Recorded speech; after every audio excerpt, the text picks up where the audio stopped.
तो एक बार फिर से आपका स्वागत है हमारे YouTube चैनल पर। आज के इस वीडियो में हम जानेंगे कि नया पैन कार्ड बनाने के लिए फॉर्म 93 को कैसे भरते हैं। तो पहले नियम था कि नया पैन कार्ड बनाने के लिए फॉर्म 49A को भरना होता था, जो कि कुछ इस प्रकार का होता था। लेकिन अब 1 अप्रैल से नियम चेंज कर दिया गया है। अब नया पैन कार्ड बनाने के लिए फॉर्म 93 को भरना होगा, जो कि कुछ इस प्रकार का होता है। तो इस वीडियो में हम सभी कुछ स्टेप बाय स्टेप जानेंगे कि कैसे इस फॉर्म को भरना है और इसके साथ में क्या क्या डॉक्यूमेंट लगाना है कि आपका पैन कार्ड बन जाए। तो चलिए वीडियो को स्टार्ट करते हैं। तो अब यहाँ पर सबसे पहले देखिए हमारे पास है फॉर्म 93, जो कि नया पैन कार्ड बनाने के लिए है। तो यहाँ पर 2 पासपोर्ट साइज फोटो लगेगा, एक यहाँ पर चिपकाना है और एक यहाँ पर, 2 फोटो हो जाएगा। फिर उसके बाद ये जो फॉर्म है वो पार्ट वाइज में बांटा गया है। पहले पार्ट में है पर्सनल इंफॉर्मेशन, यानी कि व्यक्तिगत जानकारी, जिसमें आपको सबसे पहले नाम लिखना है। तो नाम में फर्स्ट नेम, मिडिल नेम और लास्ट नेम। तो जैसे कि मान लीजिए जिसका पैन कार्ड बनाना है उसका नाम है देव मुरारी सिंह, ठीक है। तो देव मुरारी सिंह नाम है, तो फर्स्ट नेम में क्या लिखेंगे? देव, DEV, देव हो गया। उसके बाद मिडिल नेम में मुरारी, MURARI, और लास्ट नेम में सिंह, ठीक है। इस तरह से आपको फर्स्ट नेम, मिडिल नेम और लास्ट नेम लिखना है। यदि आपके नाम में मिडिल नेम नहीं है तो इसको खाली छोड़ दीजिए। जैसे केवल राम कुमार लिखना हो तो फर्स्ट नेम में केवल राम लिखेंगे और मिडिल नेम इसको इसी तरह खाली छोड़ देंगे और लास्ट नेम में कुमार लिख देंगे। तो इस तरह से आपको नाम लिखना है। उसके बाद नेम एज पर आधार, यानी कि आपके आधार कार्ड पर जो नाम है वो नाम यहाँ पर लिख देना है। तो अब इसमें आपको इस तरह से नहीं लिखना है, आप चाहें तो लाइन बाय लाइन भी इस तरह से लिख सकते हैं। जैसे यहाँ पर हम लिखे हैं देव मुरारी सिंह, तो फर्स्ट नेम, मिडिल नेम और लास्ट नेम ये तीनों अलग अलग लिखे हैं। लेकिन नेम एज पर आधार में हम तीनों को एक साथ भी लिख सकते हैं। जैसे देव, फिर एक स्पेस दे देंगे, उसके बाद मुरारी और फिर सिंह। उसके बाद अपना जेंडर सेलेक्ट कर लेना है। फिर उसके बाद डेट ऑफ बर्थ, तो डेट ऑफ बर्थ पहले डेट लिखना है, फिर मंथ, फिर ईयर। जैसे मान लीजिए 11/3 और 2004, इस तरह से डेट ऑफ बर्थ लिख लेना है। फिर उसके बाद आधार नंबर, तो आपको आधार नंबर इस तरह से 12 अंक का जो होता है आपको लिख लेना है, ठीक है। हम यहाँ पर कुछ भी भरकर आपको दिखा रहे हैं, ठीक है। इस तरह से आधार नंबर लिख लेना है। अब उसके बाद यहाँ पर रेसिडेंस एड्रेस, यानी कि आप कहाँ रहते हैं उसका एड्रेस यहाँ पर लिखना है। तो सबसे पहले फ्लैट या डोर या बिल्डिंग नंबर लिखना है। तो यहाँ पर यदि आपके पास बिल्डिंग नंबर है तो आप लिख दीजिए, नहीं तो इसको खाली भी छोड़ सकते हैं। फिर उसके बाद रोड, स्ट्रीट या ब्लॉक या सेक्टर नंबर, ये भी आपके पास है तो आप लिख लीजिए, नहीं तो इसको खाली भी छोड़ सकते हैं। फिर उसके बाद पोस्ट ऑफिस है, अपना पोस्ट ऑफिस यहाँ पर लिख लेना है। उसके बाद एरिया, टाउन या सिटी, तो यहाँ पर अपने सिटी का नाम लिख लेना है। जैसे हम यहाँ पर अपना सिटी का नाम लिख लेते हैं, ठीक है। आपको अपने सिटी का नाम लिखना है। फिर उसके बाद अपने डिस्ट्रिक्ट का नाम लिखना है। अब डिस्ट्रिक्ट का नाम लिखने के बाद यहाँ पर अपना स्टेट लिखना है। स्टेट लिखने के बाद कंट्री, और कंट्री लिखने के बाद यहाँ पर पिन कोड। तो इस तरह से आपको अपना रेसिडेंशियल एड्रेस भर लेना है, यानी कि आप जहाँ पर रहते हैं वहाँ का एड्रेस भर लेना है। फिर उसके बाद ऑफिस एड्रेस, तो यदि आपका ऑफिस एड्रेस है तो यहाँ पर इंटर कीजिए, नहीं है तो इसको खाली छोड़ दीजिए। तो हम यहाँ पर इसको खाली छोड़ देते हैं। यदि आपके पास ऑफिस एड्रेस है तो भरिए, नहीं तो इसको छोड़ दीजिए, ठीक है। फिर उसके बाद रेसिडेंशियल स्टेटस, यानी कि आप जहाँ का एड्रेस दिए हैं वहाँ पर आप निवास करते हैं, यानी कि रहते हैं या नहीं। तो हम रहते हैं तो इस पर टिक कर देंगे, ठीक है। आपको भी इसी पर टिक करना है। उसके बाद पासपोर्ट नंबर, तो यदि आपके पास पासपोर्ट नंबर है तो यहाँ पर लिख दीजिए, नहीं है तो इसको खाली छोड़ दीजिए, इसको भरना कोई ज़रूरी नहीं है। अब उसके बाद यहाँ पर टैक्स पेयर आइडेंटिफिकेशन नंबर, तो यदि आपके पास है तो लिख दीजिए, नहीं है तो इसको खाली भी छोड़ दीजिए, ये भरना कोई ज़रूरी नहीं है। अब उसके बाद कॉन्टैक्ट डिटेल्स भरना है। तो कॉन्टैक्ट डिटेल्स में सबसे पहले मोबाइल नंबर भरना है। तो मोबाइल नंबर में कंट्री कोड, तो इंडिया का +91 है, तो इस तरह से +91 कोड लिख देना है और फिर यहाँ पर मोबाइल नंबर लिख देना है इस तरह से। हम यहाँ पर कुछ भी लिख रहे हैं, ठीक है, ये मोबाइल नंबर नहीं है। उसके बाद ईमेल आईडी, तो यहाँ पर अपना ईमेल आईडी डालना है। यदि आप दुकानदार हैं और किसी कस्टमर का पैन कार्ड बना रहे हैं तो यहाँ पर अपना ही ईमेल आईडी डालिए। इससे होगा ये कि पैन कार्ड जो है वो 72 घंटे के अंदर में जब ये जनरेट हो जाएगा पैन नंबर, तो आपके ईमेल पर उसका जो कार्ड है वो आ जाएगा, जिसको प्रिंट करके आप कस्टमर को 48 घंटे या फिर 72 घंटे के अंदर में दे सकते हैं। अब उसके बाद लैंडलाइन नंबर लिखना है, तो यदि आपके पास है तो लिखिए, नहीं तो इसको खाली छोड़ दीजिए, इसको भरना कोई ज़रूरी नहीं है। अब उसके बाद पार्ट बी में सोर्स ऑफ इनकम पूछ रहा है, तो यानी कि आप पैन कार्ड बनवा रहे हैं तो इनकम का सोर्स क्या है। तो यदि आप नौकरी करते हैं और आपको सैलरी मिलता है तो सैलरी सिलेक्ट कीजिए, या फिर इनमें से कोई एक सिलेक्ट कीजिए।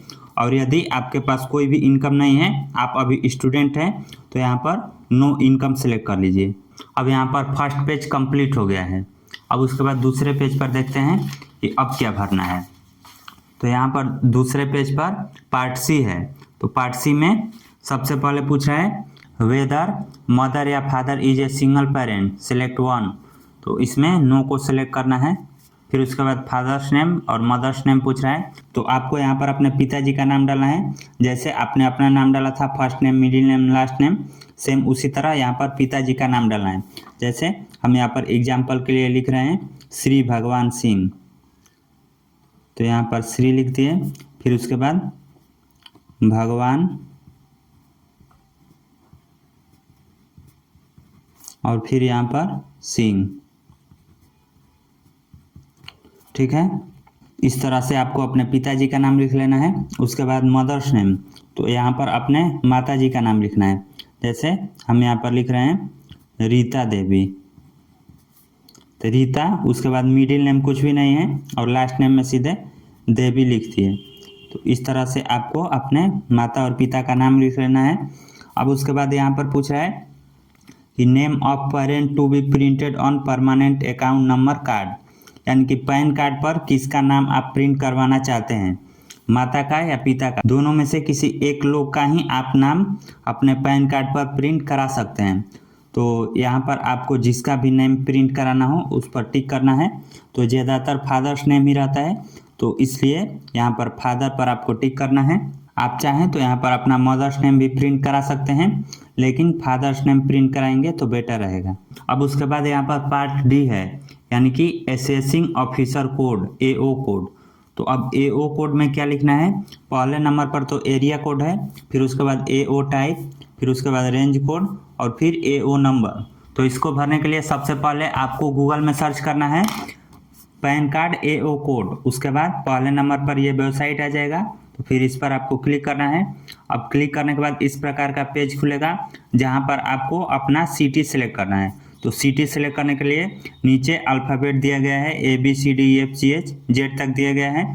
तो आपके सिटी का नाम जिससे भी स्टार्ट होता है वो यहाँ पर सेलेक्ट करना है। तो जैसे मेरा सिटी बक्सर है, तो B से स्टार्ट होता है, तो हम यहाँ पर B पर क्लिक करते हैं। अब क्लिक करते हैं, B नाम से जितना भी सिटी है सभी का लिस्ट यहाँ पर आ गया है। तो यहाँ से हम अपना डिस्ट्रिक्ट सिलेक्ट करते हैं। तो यहाँ पर सबसे नीचे आप देख सकते हैं बक्सर है, तो हम इस पर क्लिक करते हैं। अब क्लिक करते हैं, इस प्रकार से पेज खुल गया है, जहाँ पर आप इधर साइड में देख सकते हैं सभी कुछ यहाँ पर अवेलेबल है, सभी के लिए सेम है। तो यहीं हम यहाँ पर इंटर करते हैं। आप देख लीजिए आपके डिस्ट्रिक्ट का जो भी यहाँ पर शो कर रहा है आप वो इंटर कीजिए। जैसे एरिया कोड में PTN है, तो हम यहाँ पर एरिया कोड में PTN इस तरह से लिखेंगे। फिर उसके बाद AO टाइप में W है, तो यहाँ पर हम W लिख देंगे। फिर उसके बाद रेंज कोड, तो रेंज कोड में यहाँ पर 21 है, तो हम यहाँ पर 21 लिख देंगे। और फिर AO नंबर में 6 है, तो यहाँ पर 6 लिख देंगे। तो इस तरह से आपको अपने डिस्ट्रिक्ट का सर्च कर लेना है कि आपके डिस्ट्रिक्ट का असेसिंग ऑफिसर कोड यानी कि AO कोड क्या है, ठीक है। तो अब आपका डाउट क्लियर हो गया होगा कि कैसे सर्च करना है। तो अब चलिए आगे का देखते हैं स्टेप कि अब क्या भरना है। तो अब यहाँ पर पार्ट ई में रिप्रेजेंटेटिव एसेस, तो इसमें क्या भरना है कि जैसे मान लीजिए किसी का पैन कार्ड बनाना होता है जिसमें कि उसका एज 18 वर्ष नहीं होता है, तो ऐसी स्थिति में यहाँ पर उनके पेरेंट्स का डिटेल्स भरना है। यदि आपका 18 वर्ष हो चुका है तो इसको भरने की ज़रूरत नहीं है, यानी कि पार्ट ई में जितना सारा भी डिटेल्स है आप इसको खाली छोड़ सकते हैं। लेकिन वहीं जिनका पैन कार्ड बनाना है और उनका 18 वर्ष नहीं हुआ है तो वैसी स्थिति में उनके माता का या पिता का या उनके जान पहचान के किसी का भी डिटेल्स यहाँ पर लग सकता है। जैसे रिप्रेजेंटेटिव नेम में सबसे पहले फर्स्ट नेम, उसके बाद मिडिल नेम और फिर लास्ट नेम लिखना है। यानी कि मान लीजिए कि हमारा यहाँ 18 वर्ष नहीं हुआ है और हम यहाँ पर पैन कार्ड बना रहे हैं तो हम यहाँ पर अपने पिताजी का डिटेल्स दे सकते हैं। तो पिताजी का डिटेल्स देने के लिए सबसे पहले पिताजी का फर्स्ट नेम लिखेंगे, उसके बाद मिडिल नेम और फिर लास्ट नेम, उसके बाद परमानेंट अकाउंट नंबर, यानी कि पिताजी का यदि पैन कार्ड बना है पहले से तो उनका पैन कार्ड का नंबर यहाँ पर डाल देंगे, ठीक है। उसके बाद आधार नंबर, तो यहाँ पर यदि पैन कार्ड नंबर मालूम नहीं है तो यहाँ पर आधार नंबर डाल सकते हैं। उसके बाद रिप्रेजेंटेटिव एड्रेस, तो एड्रेस में भी आपको सेम उसी तरह से एड्रेस लिख देना है। पहले फ्लैट, डोर या बिल्डिंग नंबर, उसके बाद रोड, स्ट्रीट, ब्लॉक या सेक्टर नंबर, फिर उसके बाद पोस्ट ऑफिस, उसके बाद एरिया या लोकेलिटी या टाउन या सिटी, उसके बाद डिस्ट्रिक्ट, फिर स्टेट, फिर कंट्री और फिर पिन कोड। उसके बाद कॉन्टैक्ट डिटेल्स में पिताजी का मोबाइल नंबर लिखना है, उसके बाद ईमेल आईडी है तो ईमेल आईडी लिख दीजिए, फिर उसके बाद लैंडलाइन नंबर। तो इस तरह से जिनका 18 वर्ष नहीं हुआ है और उनका यदि आप पैन कार्ड बना रहे हैं तो वैसी स्थिति में उनके माता या पिता या किसी जान पहचान के जो व्यक्ति हैं उनका डिटेल्स यहाँ पर इंटर कर सकते हैं, ठीक है। यदि आप किसी ऐसे व्यक्ति का बना रहे हैं जिनका कि 18 वर्ष हो चुका है तो वैसी स्थिति में ये जो पार्ट ई है इसको भरना, यानी कि इतना जो पार्ट है इसको भरना अनिवार्य नहीं है, ठीक है। तो हम यहाँ पर इसको खाली छोड़ देते हैं। फिर उसके बाद अब यहाँ पर पार्ट एफ है जिसमें कि कम्युनिकेशन एड्रेस भरना है। तो एड्रेस फॉर कम्युनिकेशन यानी कि संचार के लिए, यानी कि जब आपका जो पैन कार्ड है वो बन जाएगा तो वो किस एड्रेस पर आना चाहिए। तो पहला जो है वो रेसिडेंस एड्रेस है, यानी कि निवास स्थान, जहाँ का एड्रेस आपने दिया है यानी कि जहाँ रह रहे हैं वहाँ का एड्रेस है ये। तो यदि आप यहीं पर मंगाना चाहते हैं तो इस पर टिक कर दीजिए। या फिर यहाँ पर दूसरा ऑप्शन है रिप्रेजेंटेटिव एड्रेस, यानी इस पर वैसी स्थिति में टिक करना है जब मान लीजिए कि जिनका 18 वर्ष नहीं हुआ है और आप पैन कार्ड बनाए हैं और पैन कार्ड जो है वो इनके एड्रेस पर, यानी कि जो गार्जियन का डिटेल्स यहाँ पर आप दिए हैं इनके एड्रेस पर मंगाना चाहते हैं तो ये वाला ऑप्शन सेलेक्ट कीजिए। और फिर तीसरा ऑप्शन है ऑफिस एड्रेस। तो यदि आपका ऑफिस एड्रेस है और आप पैन कार्ड में भरे हैं तो यहाँ पर ऑफिस एड्रेस पर भी आप टिक कर सकते हैं। लेकिन जनरल जो हमेशा यूज होता है वो पहला ही यानी कि रेसिडेंस एड्रेस ही यूज होता है, यानी कि जहाँ का एड्रेस आपके आधार कार्ड पर है सेम टू सेम और वहीं पर आपको अपना पैन कार्ड मंगाना है तो ये जो पहला ऑप्शन है इसी पर टिक होता है, ठीक है। अब उसके बाद डिक्लेरेशन है पार्ट जी में, जिसमें कि आपसे पूछ रहा है कि आप प्रूफ ऑफ आइडेंटिटी या फिर प्रूफ ऑफ एड्रेस या फिर proof of date of birth में क्या डॉक्यूमेंट सबमिट करना चाहते हैं। तो यहाँ पर हम जो तीसरा ऑप्शन है proof of date of birth इस पर टिक करेंगे और फिर इसमें प्रूफ ऑफ एड्रेस पर टिक करेंगे। यानी कि इसका मतलब है कि आप proof of identity, proof of address और proof of date of birth में इन तीनों में से आप किसके लिए डॉक्यूमेंट सबमिट करना चाहते हैं। तो हम यहाँ पर proof of date of birth के लिए 10th का मार्कशीट अपलोड करेंगे तो इसलिए proof of date of birth पर टिक किए। और यहाँ पर पूछा है कि आप प्रूफ ऑफ आइडेंटिटी और प्रूफ ऑफ एड्रेस दोनों में से किसके लिए डॉक्यूमेंट सबमिट करना चाहेंगे।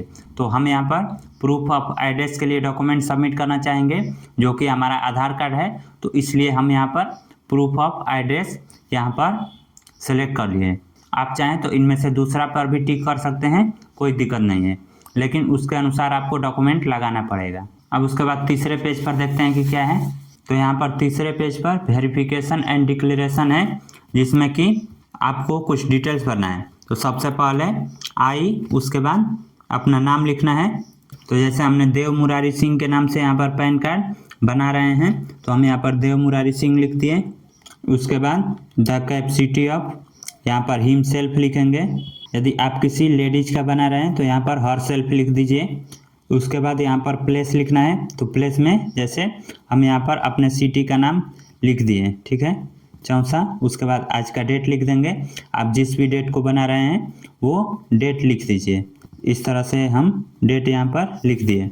अब उसके बाद यहाँ पर अपना सिग्नेचर करना है, यानी कि जिसके नाम से आप पैन कार्ड बना रहे हैं उनका सिग्नेचर करवा लीजिए। जैसे हम यहाँ पर देव मुरारी सिंह का बना रहे हैं तो यहाँ पर देव मुरारी सिंह इस तरह से सिग्नेचर कर देंगे। अब आप किसी ऐसे कैंडिडेट का बना रहे हैं जिनको कि सिग्नेचर करने नहीं आता है तो यहाँ पर आप उनका थंब इम्प्रेशन यानी कि अंगूठे का निशान भी लगा सकते हैं और फिर यहाँ पर उनका नाम लिख सकते हैं। या फिर आप किसी ऐसे कैंडिडेट का बना रहे हैं जिनका कि एज 18 वर्ष से कम है तो यहाँ पर उनके पिताजी का सिग्नेचर करा सकते हैं। अब उसके बाद हम यहाँ पर एक बात आपको बताना भूल गए कि यहाँ पर जो फर्स्ट पेज है जहाँ पर कि हमने आपको शुरू में ही बताया था कि 2 फोटो चिपकाना है, एक यहाँ पर एक यहाँ पर। तो फोटो चिपकाने के बाद आपको पहला जो फोटो है यानी कि यहाँ पर जो आप फोटो चिपकाएंगे तो वहाँ पर सिग्नेचर भी करना है। आपको फॉर्म पर से स्टार्ट करना है यानी कि इस तरह से, और फोटो पर से होते हुए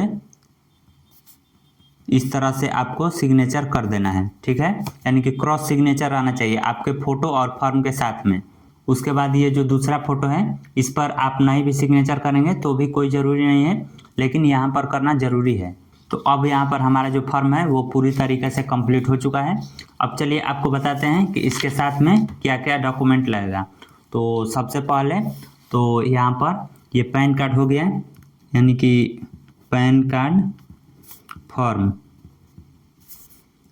93, ठीक है। उसके बाद आपका आधार कार्ड लगेगा, उसके बाद मोबाइल नंबर तो आपको देना ही है क्योंकि डाक से जब आपका पैन कार्ड आएगा तो आप पर ही फ़ोन आएगा, इसलिए मोबाइल नंबर देना ज़रूरी है।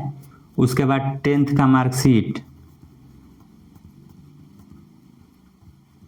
यदि आपके पास 10th का मार्कशीट नहीं है तो आप वोटर आईडी कार्ड भी दे सकते हैं या अन्य डॉक्यूमेंट भी दे सकते हैं जिस पर कि डेट ऑफ बर्थ अवेलेबल हो, यानी कि आपको डेट ऑफ बर्थ प्रमाणित कराना जरूरी है। तो आपको वैसा ही डॉक्यूमेंट देना है जिस पर कि डेट ऑफ बर्थ साफ साफ लिखा हो।